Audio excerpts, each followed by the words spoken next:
MMTs, we're always scanning and looking for success. And MMT's Chipotle Mexican Grill made a swing high of $326 here. On this daily chart, MMT, it's 96.67%.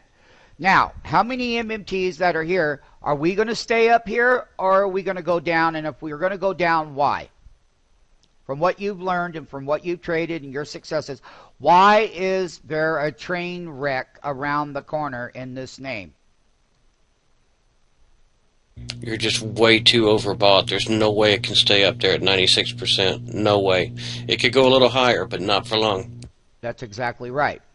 The low of this percent DS on a daily when it was a great buying opportunity was at 22% for the bull side, which is a great bull run. And that bull price run started at 267, was a great price. It was oversold, and they got on it, and we rallied all up. That's the daily chart overbought. The next chart that you're going to see is a weekly chart, and they're going to report earnings preview. How and why are we so accurate is that Chipotle Mexican Grill, when it reports its earnings, has ran from $270. It's already ran $55 in anticipation. So when do you find out when to buy, but then to sell the news, sell the rumor, sell the outcome, whatever outcome that is coming on it? We are now on the weekly, we're at an exuberant overbought level at 87.28%. When Chipotle Mexican Grill held this trend line, you've had rising 10 weeks, nothing but bull case all over this. All great bull moves. I'm sorry, you're going down. You could gap up a little bit higher, but whatever gap will come that way, we will be shorting any gaps. We are extremely overbought at 87.28% DS on a weekly chart. Okay? The next chart you're going to witness is the long-term monthly trend on Chipotle. Great buy over here at $213.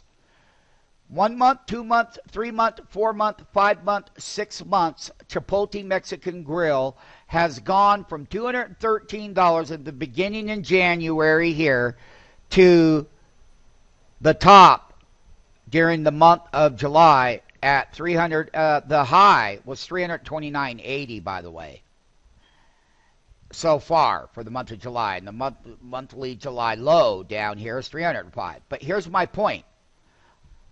Very rarely do I ever see anything at 95% DS overbought on a monthly chart.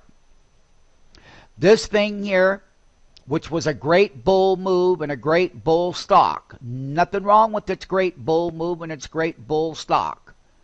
Nothing wrong with it. We love it. We trade it all the time to the upside. We always have fun going long this name. The problem is, going into the earnings, is that people are setting themselves up for a potential train wreck. They report July 19th. We're going to have to use the call options, the put options, which will be done in a separate chart. I am declaring an overbought process and a correction around the corner. The higher that we move up, the more overbought we get, the bigger the drop that we're going to have. And that means that on an intraday level, on any intraday pre-market gaps, those are to be sold short on the highs during the trading day, because you're at 95% bought. I've never seen a stock this overbought. 83% here, 88 it was overbought. This month here was at 90. This month here was at 93, and now we're peaking at 95. And you're 96% overbought on that daily chart. We will be looking at in the next series of videos of calls and puts and how to trade an overbought equity, and we will take a look at where the calls are, how inflated the calls are, and how deflated the puts are, and why the other side of the market pays.